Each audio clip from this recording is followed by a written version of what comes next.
the Hyperman set. AJ Tracy live and direct. DJ mash up the deck. The microphone champ is live and direct again. It's the Hyperman set. AJ Tracy live and direct. DJ mash up them. DJ mash up them. DJ mash up them. Yo, it's the Hyperman set. AJ Tracy live and direct. DJ mash up the deck. The microphone champ is live and direct again. It's the Hyperman set. AJ Tracy live and direct. DJ mash up the deck. The microphone champ is live and direct. Step up, vibes in that. Cruise like a 4-wheel drive in that. Tech time, everything's live in that. I got AJTs on the mic in that. I step up, vibes in that. Cruise like a 4-wheel drive in that. Tech time, everything's live in that. I got AJTs on the mic in that.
I wake up every day is a daydream. Everything in my life ain't what it seems. I wake up just to go back to sleep. I act real shallow, but I'm in too deep. And all I care about is sex and violence. A heavy baseline is my kind of silence. Everybody says that I gotta get a grip, but I let sanity give me the slip.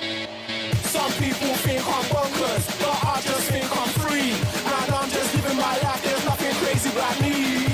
Some people pay for thrills, but I get mine for free. Man, I'm just living my life, there's nothing crazy about me.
Whoa, I put her body for some testing. Ring ring on the answering. This thing called a shanty. I sing like the Grand Prix. She flipping off the panties, oh, and them things extra fancy. She know just what she came to do. She wanna live like Jumanji. Girl, you know I got just the place for you. Oh, we can kick it for the night. Do a little something with the vibe. Put in work for me, don't be shy now. Come on, yourself a couple stripes, girl. Oh, you keeping me guessing. Yeah, I swear your body a blessing. Yeah. Big party girl, you got my attention. Whoa, I put that body with some blessing.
Sorry, just quickly. What if it's the James Hyde remix? Remix. Down, down, down, down, down, down, down, down, down, down, down, down, down, down, down, down,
Astro.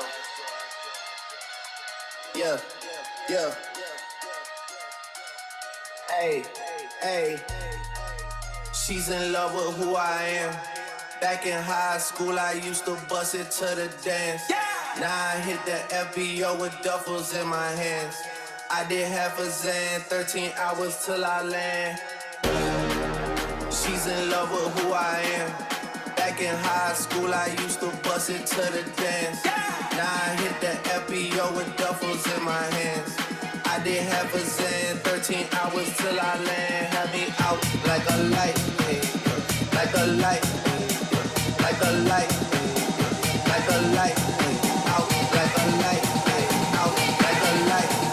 I did half a Zan, 13 hours till I land. Happy.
drowning, like I'm running out of air. Why do I feel like I'm falling when I'm nowhere near the edge? Just let me know, can you be the one to hold and not let me go? I need to know, could you be the one to call when I lose control? I need your love. I need your love. I need your love. I need your love. I need your love. I need your love. Could you be the one to call when I lose control? When I lose control. When I lose control. When I lose control. When I lose control. When I lose control. When I lose control. Could you be the one to call when I lose control?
Now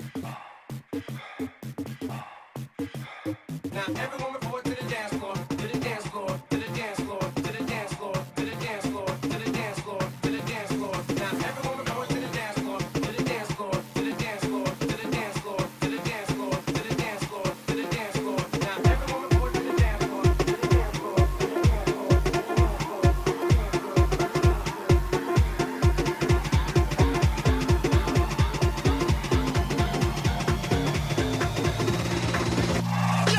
When I'm not home, do I go out? In the city that I love, gotta show out. It's a new feel, but it's all good. Are you looking at me? Yes, I would. Got a paycheck, will it spend right? Probably not so, let me get hype. It's a new feel, but it's all good. Are you looking at me? Well, you should. When I'm not home, do I go out? In the city that I love, gotta show out.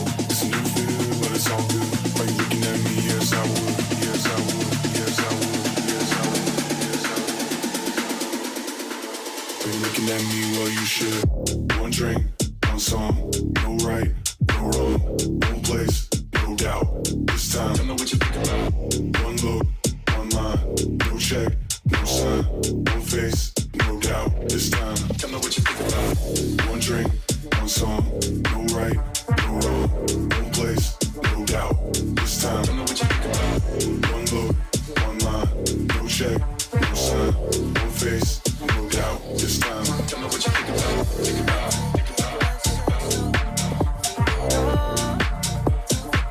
This time, tell me what you think about. Think about.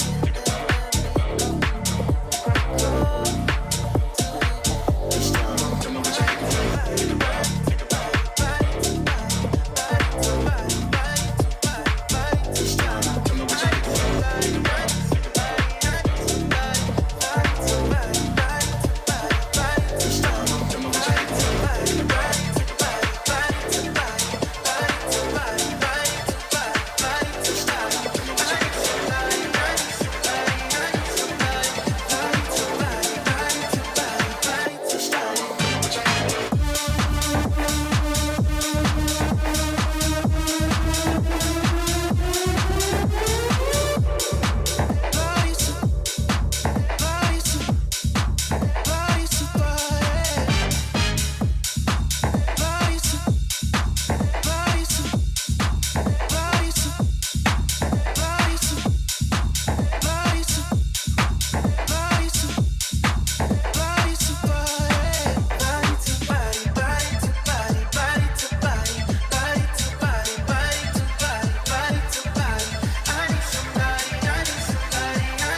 Thank you.